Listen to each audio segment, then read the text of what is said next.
to the big iceberg. The bottom of ship has broken. Water is gushing in. There are 3 layers. At the top, the elite class is, I'm not saying enjoying, but it is there. In between, organized class, and at the bottom, unorganized class containing about 80% of our population is there, which is of about 80% in the dormitory at the bottom. I am the representative of that class, unorganized class.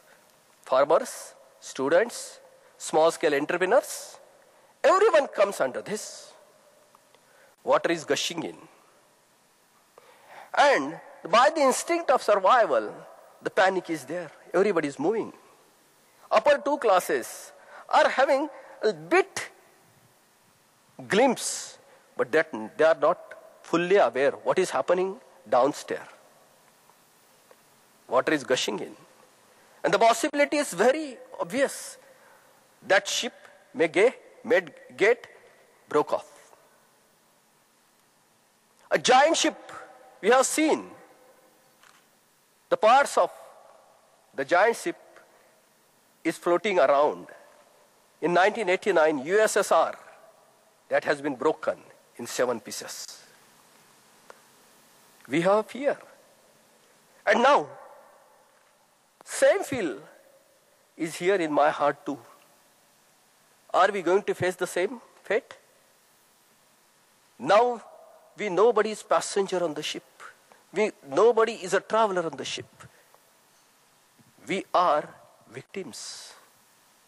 And our first target should be to keep the ship alive, the ship itself intact.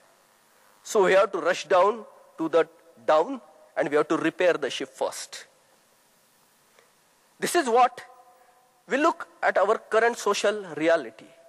Now, how is our economic reality?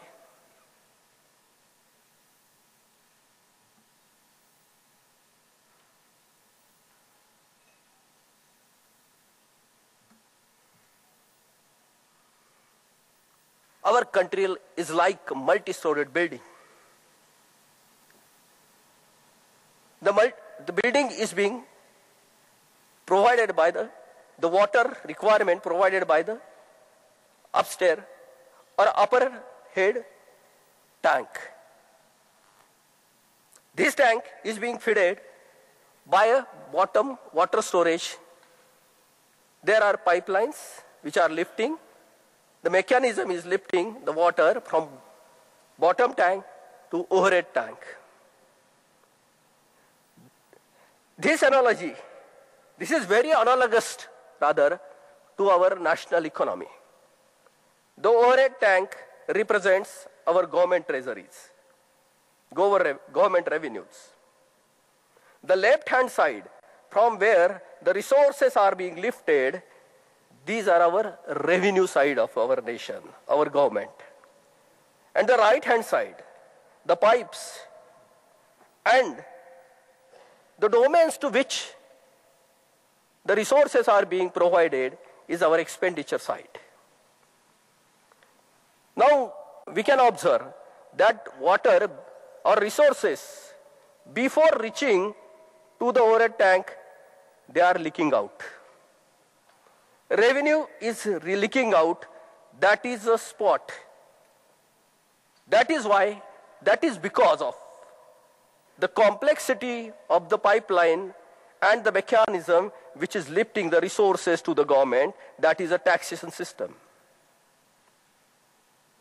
The leakage is nothing but the black money. A big pond is formed at ground behind the building. That is nothing but a parallel economy.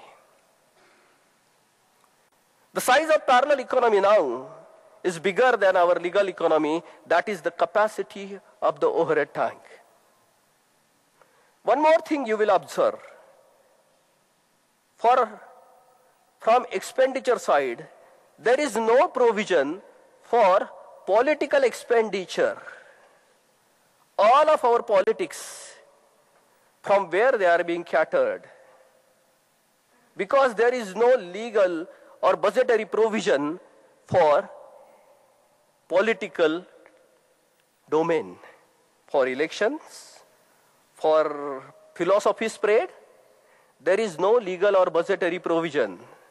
Since last 65 years, we are living with paralyzed democracy.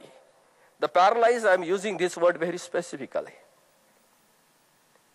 Because we all inspire for different things, a kind of a life where we can live honestly, prosperous, and obviously peacefully.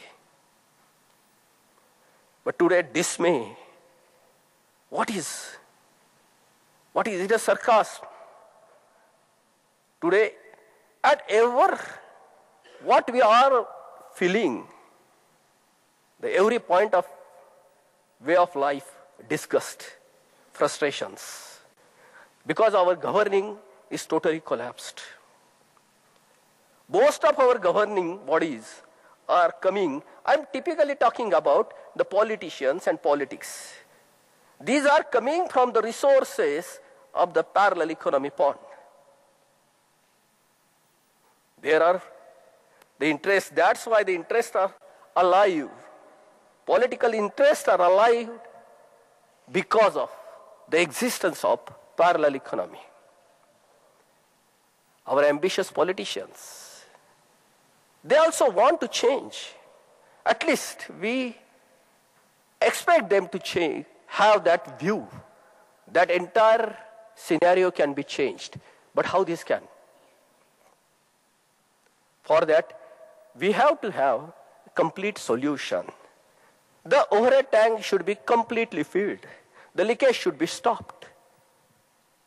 And how it can be possible? How it can be made possible?